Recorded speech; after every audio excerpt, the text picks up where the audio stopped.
Okay, we're going to pull into the university right up here on the right. Got it. So we're driving up to the University of Maine at Presque Isle.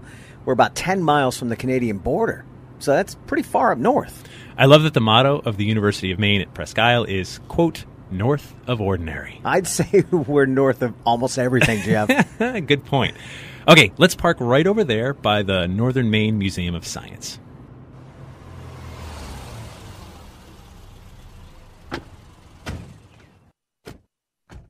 Oh, this is a small campus, but it's nice. Yeah, I agree. Okay, let's head inside. Is what we're looking for in here? What's inside the Northern Maine Museum of Science is only the starting point. You better get your spacesuit on, Ray, because we've come to Presque Isle, Maine, to take a ride across our solar system.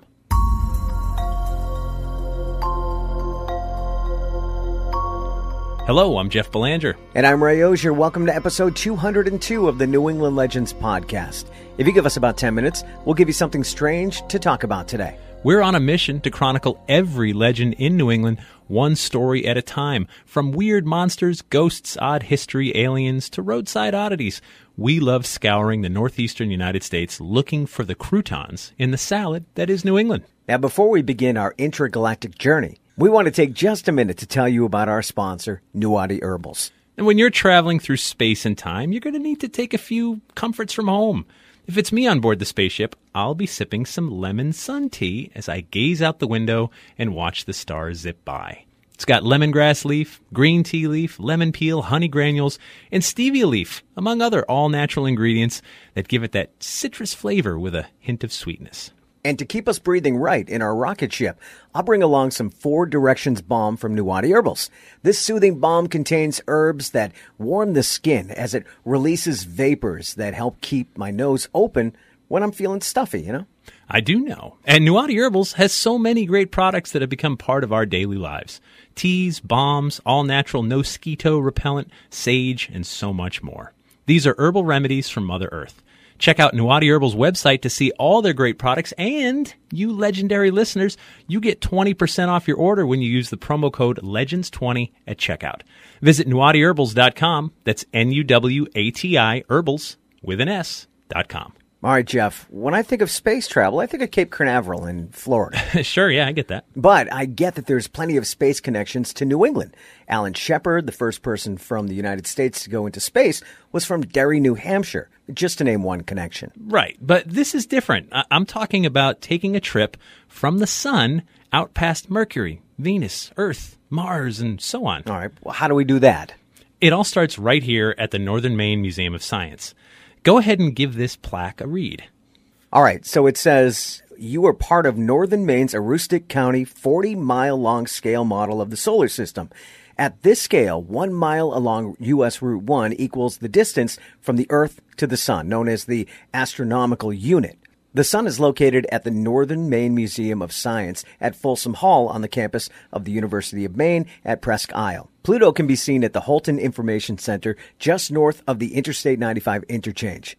The remaining 8 planets, Mercury, Venus, the Earth and Moon, Jupiter with 4 moons, Saturn with Titan, Uranus, Neptune, and Pluto are visible at locations along Route 1. All planets are built as 3-dimensional models. And you see this bright yellow arc that goes up through the stairwell and into the upper floor of the building?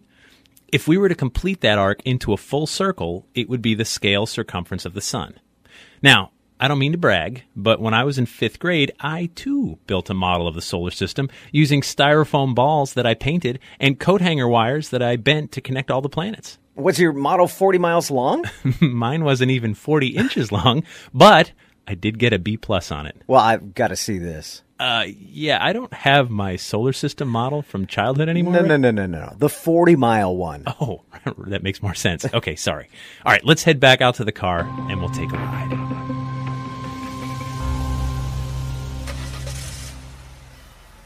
Okay, we'll turn right out of the University of Maine parking lot and start heading south down Route 1. Here we go. Yep, here we go. Jeff, you're driving pretty far under the speed limit here. Yep, I've got the cruise control set to 8 miles per hour. 8? Why so slow? We're going to cause a massive traffic jam. because this model of our solar system is set to 1/93 millionth scale. So if we're to scale down the speed of light, that would be about 8 miles per hour. So theoretically, we're traveling at the speed of light right now. Theoretically, the drivers behind us are going to shoot us. Okay, so coming up here on our left is Mercury. Oh, yeah. Yeah, I see a brown sign off the side of the road that says Mercury. And there's a pole with a little dot on top. Right, because everything is to scale. Ah. Now, a little further up on the right, we should find Venus. The landscape's pretty open around here. There's a small hotel on the right, a cemetery on the left, and the road is straight for as far as I can see. And there goes Venus as we move along at a steady 8 miles per hour. Which, of course, is the speed of light to scale. Right. If we're traveling the speed of light and we turn on our headlights, you think they'll do anything? Let's see. Nope. It is daylight right now, so it's kind of tough to tell. Good point. Okay, we're coming up on the 1 mile mark from the university. There's a car dealership on the left. Oh, hey, just past that, there's a sign for Earth.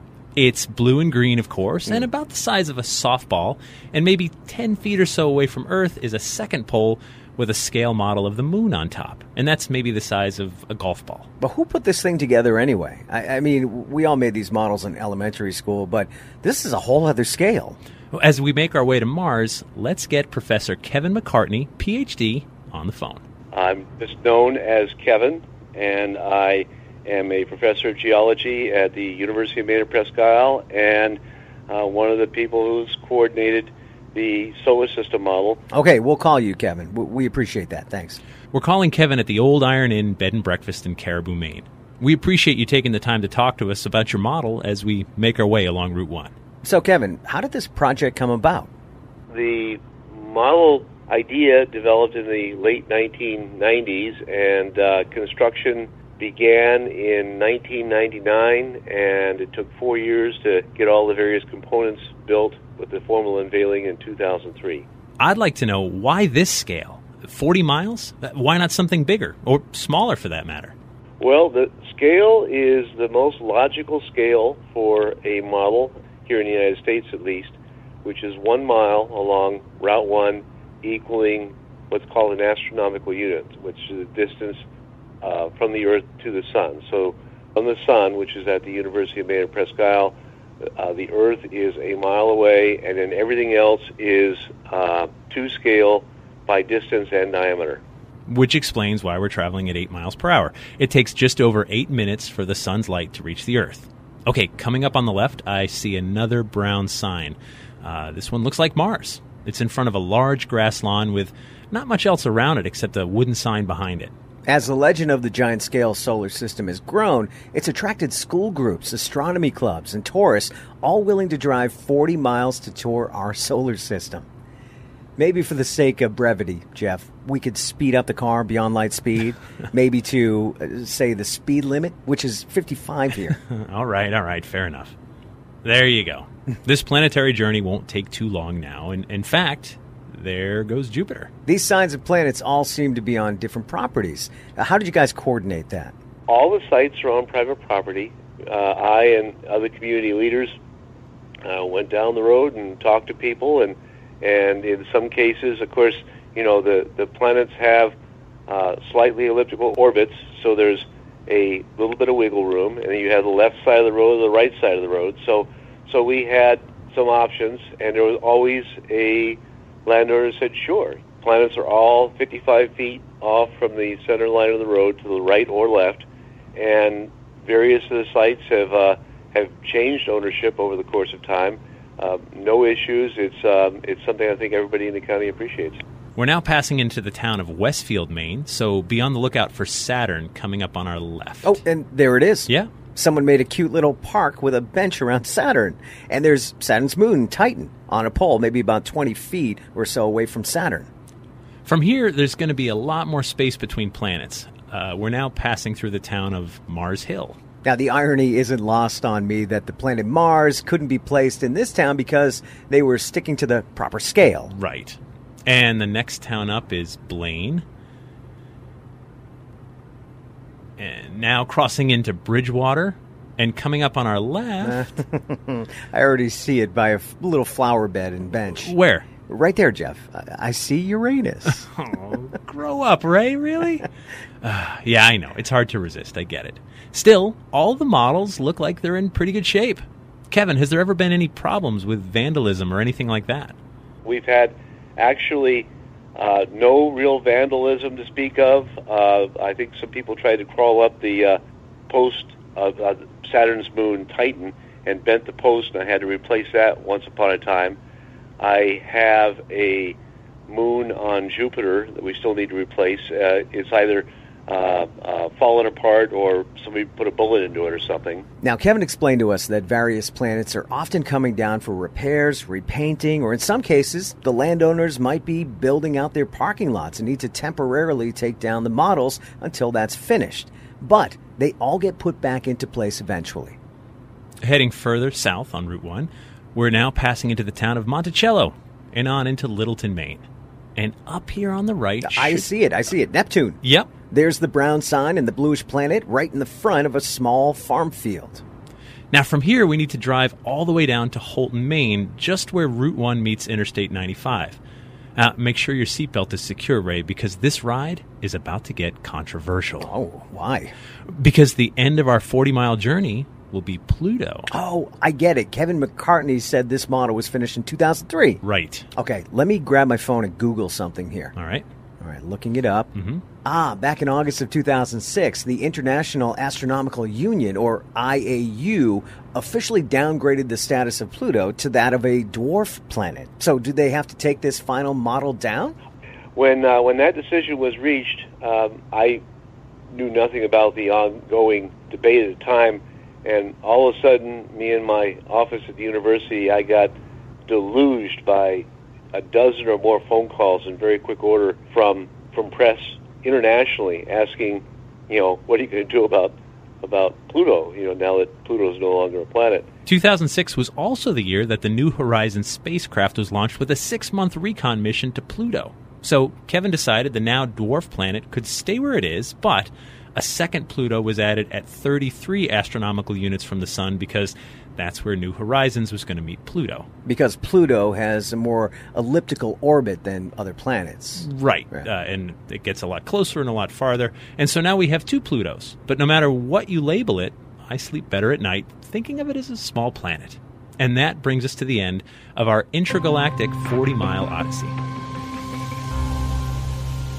And what did this whole project cost to build and maintain?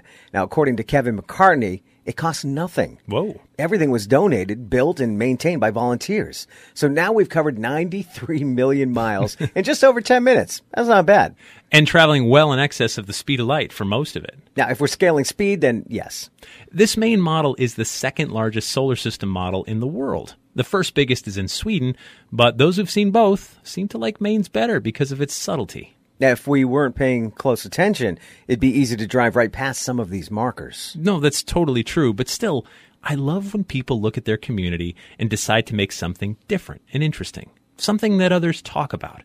If you happen to pass a planet along this road, it may force you to ask questions and maybe marvel a bit at the scale of it all.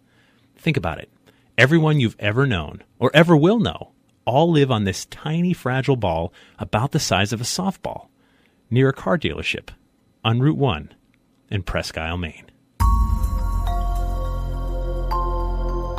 And every legend we've ever covered is in a small section of that softball-sized planet. I suddenly feel pretty small. I get it, but you'll always take up a big space in my heart, Ray. Oh, thank you. You know who else takes up a big space in our hearts? That would be our Patreon patrons. So true. For just $3 per month, these folks get early access to new episodes, plus bonus episodes and content that no one else gets to hear. Just head over to patreon.com/New England Legends to sign up. We'd like to thank Professor Kevin McCartney from the University of Maine at Presque Isle for riding along with us this week. And, of course, our theme music is by John Judd. Until next time, remember, the bizarre is closer than you think.